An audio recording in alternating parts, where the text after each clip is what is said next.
और उसके बारे में पूरा विवेचन हमारे संचालक महोदय हमारे बीच में प्रस्तुत कर रहे हैं। क्या आप सभी तैयार हैं इस कार्यक्रम का लाभ उठाने के लिए? सत्यवादी सत्यघोष। भरत क्षेत्र के सिंहपुर नगर में राजा सिंह सिंह राज्य करते थे। उनकी रानी का नाम था रामदत्ता। इसी नगर में शिवभूति नामक ब्राह्मण रहता था, जो सदैव अपनी जनेऊ में एक कटार बांध कर रखता था। तो चलिए चलते हैं शिवभूति के दर की ओर। शिवभूति जी हमारे बीच पधार रहे हैं।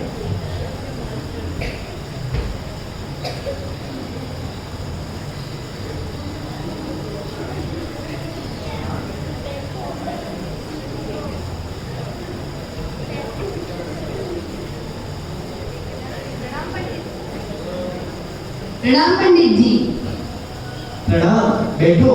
कैसे हो? तो आपकी भी बात है पंडित जी। पंडित जी मुझे आपसे कुछ पूछना था। हाँ पूछो, क्या हुआ?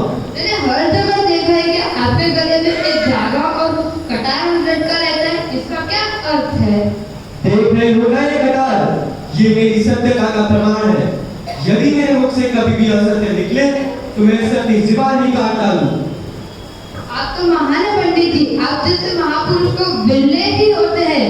आपका नाम तो सत्यघोष होना चाहिए। सत्यवादी सत्यघोष की जय हो। सत्यवादी सत्यघोष की जय हो। सत्यवादी सत्यघोष की जय हो। शिवभूति का नाम नगर में सत्यघोष प्रसिद्ध हो गया। लोग विश्वास के साथ उसके पास अपनी धरोहर रख जाते थे, लेकिन वह चालाकी से उस धरोहर में से कुछ न कुछ निकाल लेता। कोई कुछ कहने की हिम्मत नहीं करता, क्योंकि उस नगर में उसकी सत्यवादिता प्रसिद्ध थी। एक दिन एक दूर देश का व्यापारी उनके घर आता है और देखते हैं आगे क्या होता है।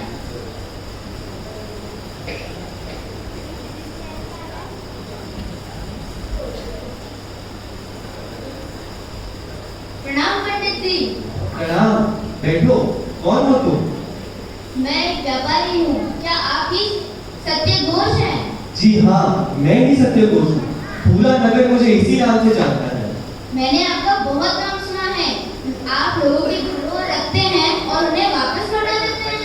देख रहे हो ना ये कटार? ये मेरी सत्यता का प्रमाण है। यदि मेरे मुख से कभी भी असत्य निकले तो मैं इसका जुबान ही काट डालूं। मैं आपकी किसी सत्यवादिता के कारण यहाँ आया हूँ। हाँ हाँ बोलो ना, साधन में ही साधन में काम आता है। मैं व्यापार हेतु समुद्र के पार जा रहा हूँ। क्या आप कुछ दिनों के लिए मेरे यह 5 रत्न अपने पास रख लेंगे? अरे सेठ जी, आप तो निश्चित होकर जाए। आपके ये 5 रत्न मेरे साथ सुरक्षित है। चलिए सेठ जी, चलता हूँ। धन्यवाद। प्रणाम। समुद्रदत्त नामक व्यापारी ने अपने कीमती पंचरत्न सत्यघोष के पास धरोहर रख दिए और विदेश चला गया। वहाँ 12 वर्ष पश्चात लौटते समय उनका जहाज पानी में डूब गया, जिससे उसका सारा धन समाप्त हो गया। लेकिन वह यह बात से निश्चित थे कि उनके पंचरत्न सुरक्षित रखे हैं। इसीलिए वो व्यापारी सीधा सत्यघोष के पास पहुंचता है। सत्यघोष को जहाज डूबने की खबर मिल गई, इसीलिए उसके मन में रत्नों को लेकर लालच आ गया। और देखते हैं आगे क्या होता है।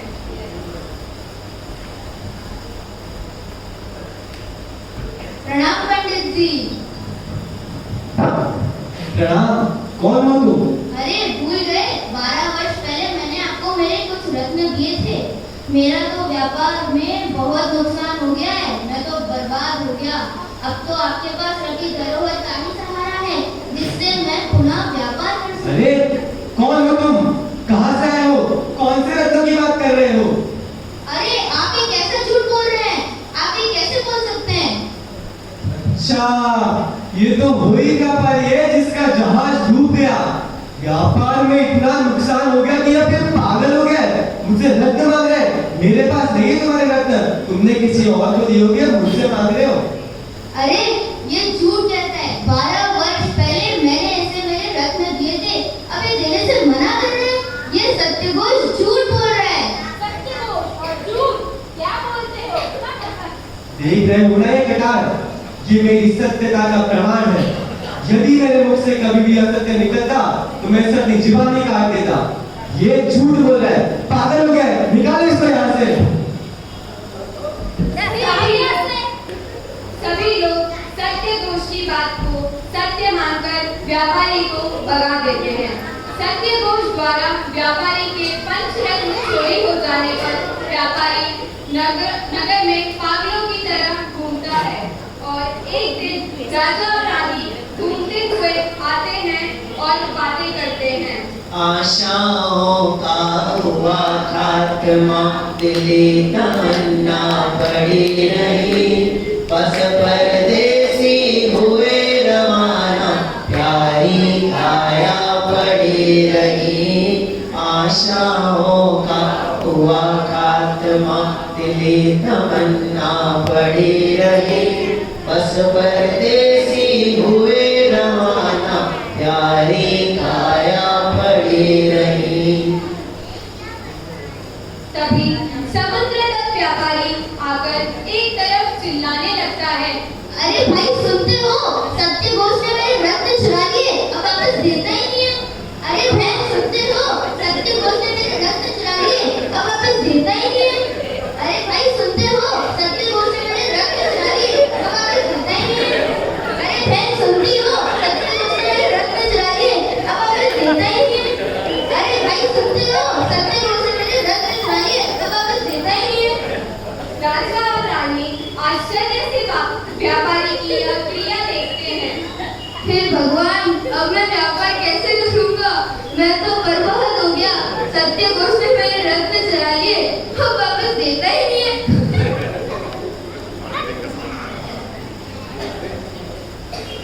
महाराज, ये व्यक्ति लगभग 6 माह से एक ही बात चिल्ला चिल्ला कर कहता है, आप इसका न्याय क्यों नहीं करते? अरे प्रिय, ये तो एक पागल है, तुम इस पर ध्यान मत दो। महाराज, ये पागल नहीं है। कोई भी पागल 6 माह तक एक ही बात नहीं कहता। इसकी बात में कुछ तो सच्चाई होनी चाहिए। अरे प्रिय, ये पूरे नगर में अपनी सच्चाई के लिए प्रसिद्ध सत्य घोष को झूठा कह रहा है, तो इसकी बात पर कैसे भरोसा किया जाए? महाराज, अपराधी का पद और प्रतिष्ठा नहीं देखी जाती, उसका केवल अपराध देखा जाता है। आपने अपराधी का पद और प्रतिष्ठा नहीं देखी जाती, अपराधी का अपराध देखा जाता है। हाँ, बात तो तुम्हारी सत्य है, लेकिन सत्य क्या है ये कैसे पता लगाया जाए?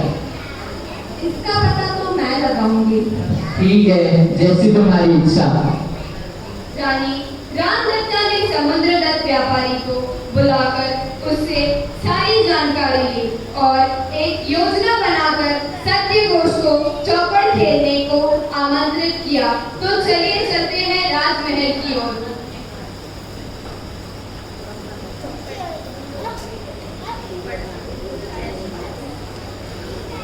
प्रणाम रानी जी। प्रणाम पंडित जी, बैठिए। क्यों पंडित जी, चौपड़ की एक बाजी हो जाए? हाँ हाँ बिल्कुल। अगर मैं जीती तो आपको अपनी अंगूठी मुझे देनी होगी। ठीक है रानी जी, वैसे भी जीतना हारना तो सब ईश्वर की मर्जी है।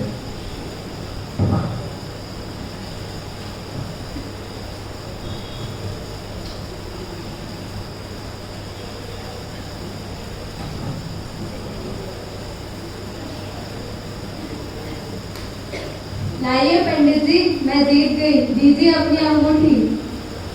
ये लीजिए रानी जी। मैं आती हूँ पंडित जी। ठीक है।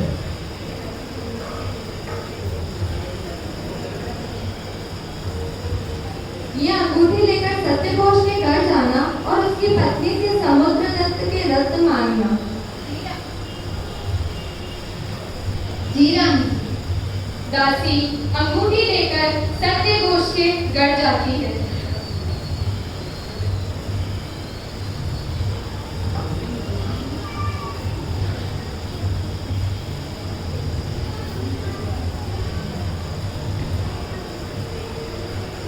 सेठानी, ओ सेठानी। हाँ, आती हूँ। बोलो, क्या शहर से आई हूँ। आपके पति सत्यघोष ने अंगूठी भेजी है और समुद्र व्यापारी के रत्न मंगवाए हैं। अरे ये अंगूठी उनकी नहीं है। मैं कैसे मान लूं कि ये अंगूठी उन्हीं की है? और कौन से रत्न? मुझे कुछ नहीं पता। ठीक है। दासी रत्न ना मिलने से पुनः महल की ओर चली जाती है। ऐसा लगता है कि रानी जी की योजना विफल होने जा रही है, लेकिन नियति को कुछ और ही मंजूर है। दासी पुनः अंगूठी लेकर महल पहुंचती है। रानी जी, वो सेठानी कहती है ये अंगूठी किसी की भी हो सकती है। मैं कैसे मान लूं ये अंगूठी सत्यघोष की है? ठीक है, अभी रुको थोड़ा। हाँ पंडित जी, चौपड़ की एक और बातें हो जाए। जी बिल्कुल रानी जी, पिछला वाला तो मैं हार गया था, इस बार पक्का जीत जाऊंगा। लेकिन इस बार अगर मैं जीती तो आपको अपने जनेऊ और कटार मुझे उतार कर देने होंगे। अरे रानी, ये तो तब ना जब आप जीतोगी। अभी खेल को आगे बढ़ाओ।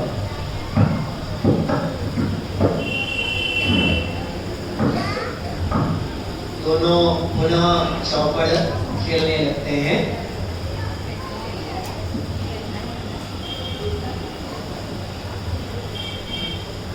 लाइए पंडित जी, दीजिए अपना जनेऊ और कटार। ये लीजिए रानी जी। मुझे लगता है पंडित जी कि अब खेल को समाप्त करना चाहिए। हाँ हाँ, मुझे भी बाजार जाना है।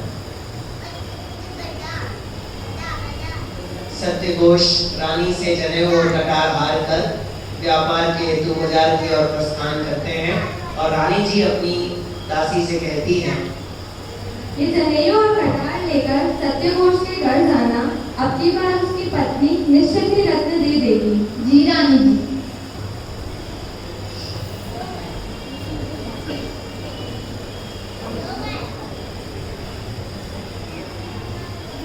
दासी पुनः जनेऊ और कटार लेकर सत्यघोष के घर जाती है।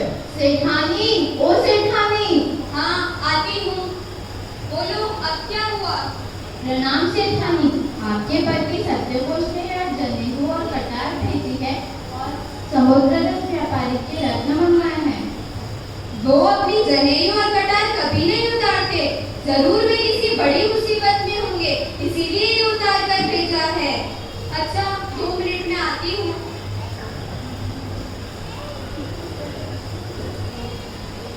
ये लो। धन्यवाद।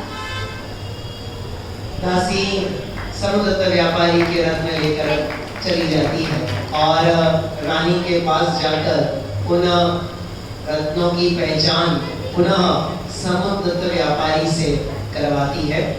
समुद्र व्यापारी उन रत्नों को पहचान कर बहुत प्रसन्न होता है और इस तरह सत्यघोष का असत्य पकड़ा जाता है।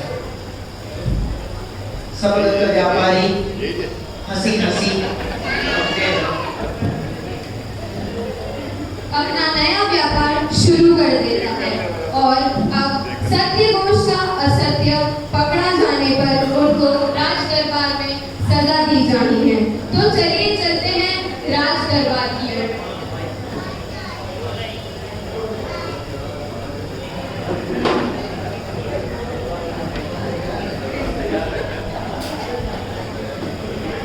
सोने की छड़ी, चांदी की वर्षा, राज अति पराक्रमी, अति साहसी, प्रजा धन के प्रिय, सिंहपुर के राजा सिंह से गाज रहे हैं।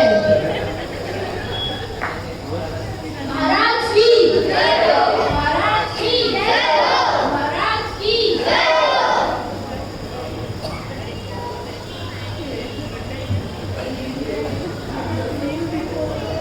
दरबार में अपराधी सत्यघोष को लाया जाए। अरे तू उधर जा।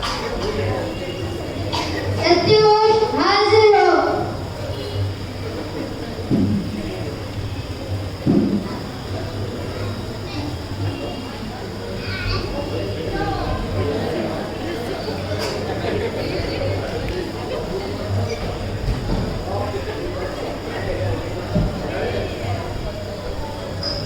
सत्य सत्य घोष, तुम्हारा ये अपराध सिद्ध हो चुका है, अब तुम सजा को प्राप्त होगे।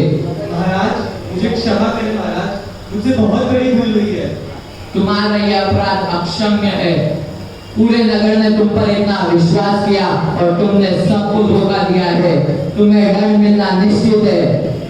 तुम्हारे पास 3 विकल्प है। पहला, थाली में भरा हुआ गोबर खाना होगा, या फिर दूसरा, पहलवान के हाथों 100 मुक्के खाने होंगे, अथवा अपनी सारी संपत्ति छोड़कर इस नगर से चले जाना होगा। बोलो, तुम्हें कौन सी सजा मंजूर है? महाराज मैं गोबर खा लूंगा। सैनिकों, गोबर लाया जाए।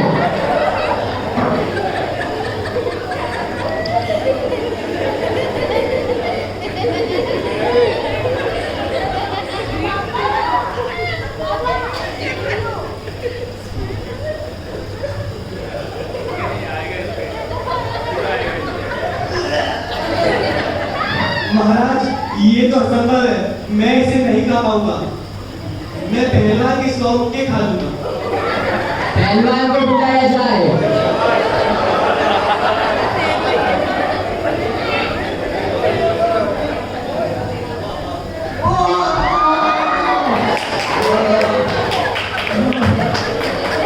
महाराज ये पीड़ा भी सही नहीं होती महाराज।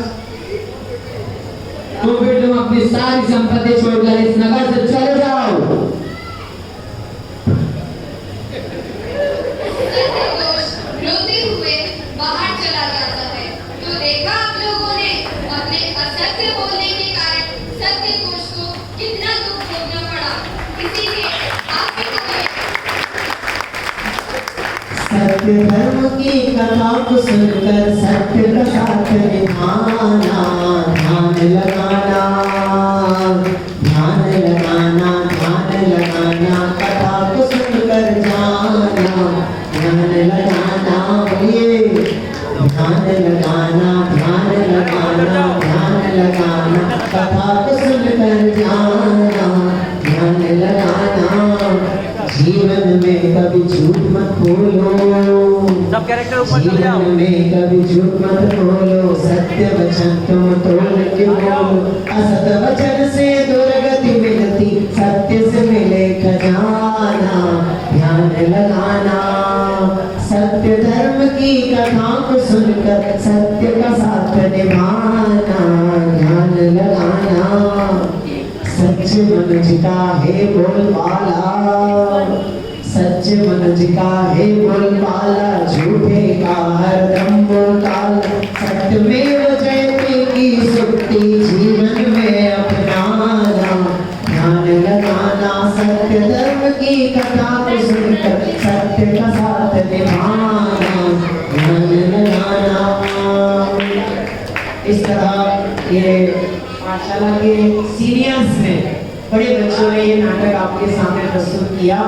बहुत अच्छी मेहनत भी करी है, याद भी किया है, तैयार भी किया है और बहुत अच्छा मंचन भी किया है। हम आपको पात्र परिचय करा देते हैं।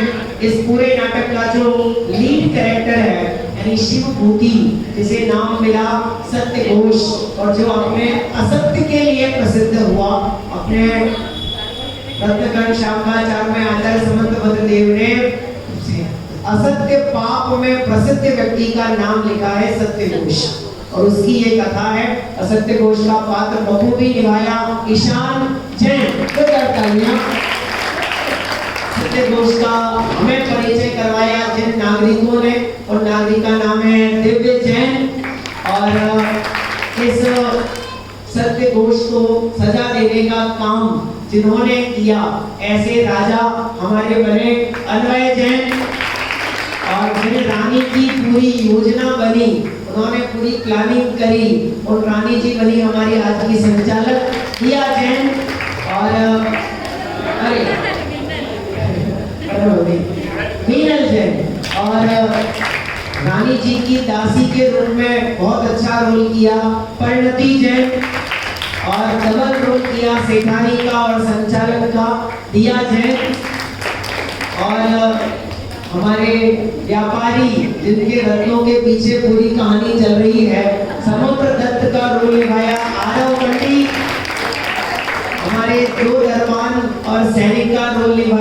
हमारे चिन्मय जैन और हितार्थ जैन, और पूरी पिक्चर में एक घूसा मारने में जिनकी कहानी का काम चला, लेकिन बहुत अच्छे से उस काम को भी उन्होंने किया। भले उनको कुछ बोलना नहीं था, लेकिन फिर भी उन्होंने उस काम को अच्छे से किया। मोहित जो डरता इस तरह इन सारे बच्चों ने ये काम यहाँ किया है। ये भविष्य है, हमारा भविष्य है।